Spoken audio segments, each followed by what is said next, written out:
Ito ang gagawin natin ha. Habang kakanta, bago muna ako kakanta, gagayahin mo muna ako ha. Kung anong lalabas sa bunganga ko, magbibigay tayo ng hanggang 5. Sabihin mo nga, gagaya ka sa akin ng 1. Luwa na ka. 2. 3. Okay yan ha, gayahin mo ako ha. Ulitin natin ha.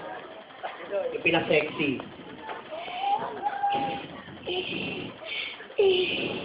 Isa. Ibayot siya. Ulitin ko ha.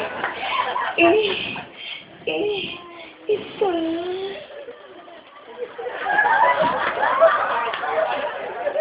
Kaya ba niya palakpak? Maraming naniniwala na kaya mo yan. Gayahin mo ko ulit.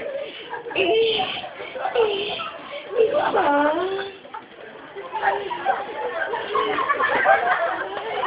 Diba? Ito, pangalawa ito ha. Do ha.